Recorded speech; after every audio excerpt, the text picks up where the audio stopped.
Hello my dear friends, welcome back to our YouTube channel Raj science classes. मैं प्रिंस राज स्वागत करता हूं आपका आज के इस नए वीडियो में। ये वीडियो ज़्यादा नहीं, 1 से 1.5 मिनट का होने वाला, बहुत ही इंपॉर्टेंट है।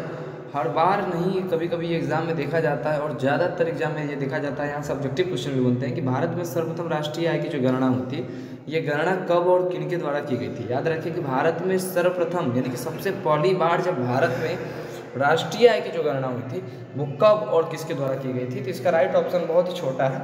देखिए, बोल रहा है भारत में सर्वप्रथम राष्ट्रीय आय की जो गणना हुई थी ना, वो सन 1868 ईस्वी में दादा भाई नौरोजी के द्वारा की गई थी। किसके द्वारा की गई थी? तो भारत में सर्वप्रथम राष्ट्रीय आय की गणना जो थी वो सन 1868 ईस्वी में दादा भाई नौरोजी के द्वारा की गई थी। ये तो हुआ इसका आंसर। एक नोट पॉइंट आप लोग और जान लीजिए। वो नोट पॉइंट ये है कि एग्जाम में कभी कभी पूछता है कि भारत में राष्ट्रीय आय की गणना किस संगठन के द्वारा की जाती है।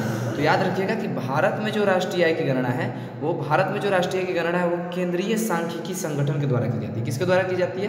ध्यान रखिएगा, एग्जाम में 2 क्वेश्चन पूछ सकते हैं। 2 क्वेश्चन में ये पहला क्वेश्चन ये इंपॉर्टेंट होगा कि भारत में सर्वप्रथम राष्ट्रीय आय की गणना कब और किनके द्वारा की गई है। तो ठीक है, तो इसको बात में ध्यान में रखते हुए इसको सिर्फ और सिर्फ आंसर में यही लिखना है कि जो भारत में जो राष्ट्रीय आय की गणना है, भारत में राष्ट्रीय आय की गणना है वो सर्वप्रथम किसके द्वारा की गई थी। तो भारत में राष्ट्रीय आय की गणना सर्वप्रथम 1868 ईस्वी में दादा भाई नौरोजी के द्वारा की गई थी। किसके द्वारा की गई थी? दादा भाई नौरोजी के द्वारा की गई थी। चलिए, तो यह है आपका राइट ऑप्शन। अगला एक नोट पॉइंट इसमें ये बन के आया था जिसको हमने आपको बताया था और अभी हाल फिलहाल में हमने बताया भी है कि केंद्रीय सांख्यिकी संगठन जो हो गया, क्या हो गया? केंद्रीय सांख्यिकी संगठन, CSO इसको शायद बोला जाता है, थोड़ा सा कंफर्म नहीं, देख लेना है। भारत में राष्ट्रीय आय की गणना जो होती है वो केंद्रीय सांख्यिकी संगठन के द्वारा ही की जाती है। ये राइट ऑप्शन है, एग्जाम में आने की संभावना है, आप इसको नोट कर लीजिए।